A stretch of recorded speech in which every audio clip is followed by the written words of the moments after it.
Assalamualaikum warahmatullahi wabarakatuh. Perkenalkan, nama saya Sartika, NIM A1C1231039. Di mana di sini saya akan memaparkan AST dengan masalah nutrisi dan cairan pada Nyonya K di Rumah Sakit Tajudin Makassar.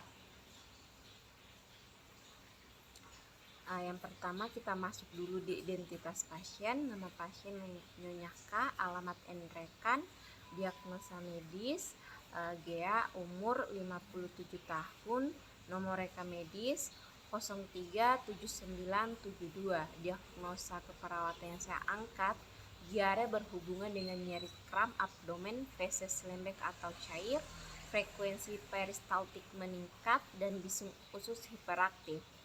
Data subjektif yang saya dapatkan, pasien mengatakan nyeri kram abdomen. Data subjektif, defekasi lebih dari 3 kali dalam 24 jam, feses lembek atau cair, frekuensi peristaltik meningkat, bising usus hiperaktif. Dasar pemikiran, kejadian diare adalah bertambahnya frekuensi buang air besar 3 kali sehari atau lebih, dengan perubahan bentuk dan konsistensi dari tinja penderita. Setelah dilakukan pengkajian, didapatkan data subjektif pasien mengatakan nyeri atau kram abdomen. Data subjektif pasien tampak baring di tempat tidur, defekasi lebih dari 3 kali dalam 24 jam, feses lembek atau cair, frekuensi peristaltik meningkat, bising usus hiperaktif. Dengan demikian diperoleh diagnosa diare berhubungan dengan nyeri kram abdomen, feses lembek atau cair, frekuensi peristaltik meningkat, dan bising usus hiperaktif. Tindakan keperawatan yang dilakukan adalah manajemen diare, dimana kita masuk di prainteraksi dan orientasi. Prainteraksi membaca rekam medis pasien, mencuci tangan, kemudian memakai handscoon. Orientasi, komunikasi terapeutik, memberikan salam kepada pasien, memperkenalkan diri, memverifikasi identitas pasien secara verbal, serta mengecek gelang identitas, menjelaskan tujuan tindakan, meminta kesediaan pasien terhadap pemberian tindakan. Dimana kita masuk di fase kerja. Identifikasi pasien menggunakan minimal 2 identitas, nama lengkap, tanggal lahir, dan nomor rekam medis. Jelaskan tujuan dan langkah-langkah prosedur. Siapkan alat dan bahan yang diperlukan. Yang pertama, sarung tangan bersih, cairan sesuai kebutuhan, bengkok.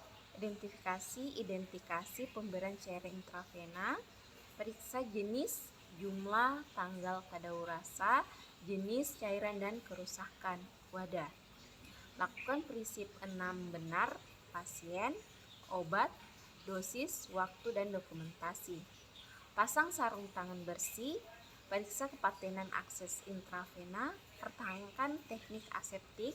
Berikan cairan pada suhu kamar melalui intravena sesuai program.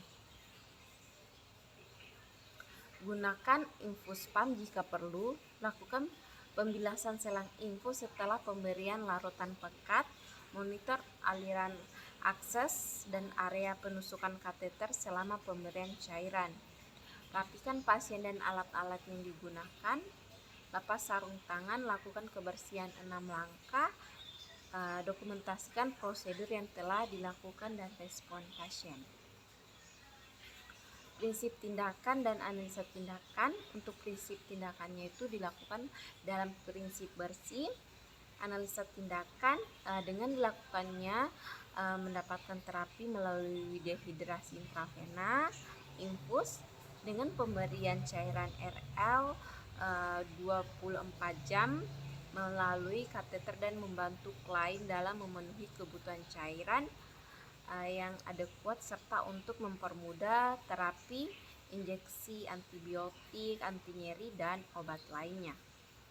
Bahayanya sendiri, terjadinya hematoma, yakni darah menggumpal dalam jaringan tubuh akibat pecahnya pembuluh darah, arteri vena, terus trombolitis atau bengkak, inflasi pada pembuluh vena terjadi akibat infus yang dipasang tidak dipantau secara ketat dan benar. Emboli udara yakni masuknya udara ke dalam sirkulasi darah terjadi akibat masuknya udara yang dalam cairan infus ke dalam pembuluh darah.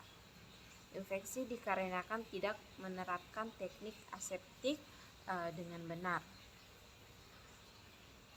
Hasil yang didapatkan setelah dilakukan pemberian analgetik didapatkan hasil sebagai berikut. Pasien mengatakan setelah pemberian cairan keadaan mulai membaik. Keadaan umum pasien baik, tingkat kesadaran komposmetis, tekanan darah 119/66 mmHg, nadi 70 kali per menit, suhu 36,6 derajat Celcius, pernafasan 20 kali per menit. Lanjutkan intervensi, pasien sudah bisa duduk. Tindakan keperawatan yang lain yang dapat dilakukan terkait dengan diagnosa diare itu pemantauan cairan, menggumpal dan menganalisis data terkait pengaturan keseimbangan cairan. Tidak gugup dalam melakukan tindakan ini, sehingga tindakan yang saya lakukan berhasil, serta saya berkomunikasi dengan baik dengan pasien saya. Sekian dan terima kasih.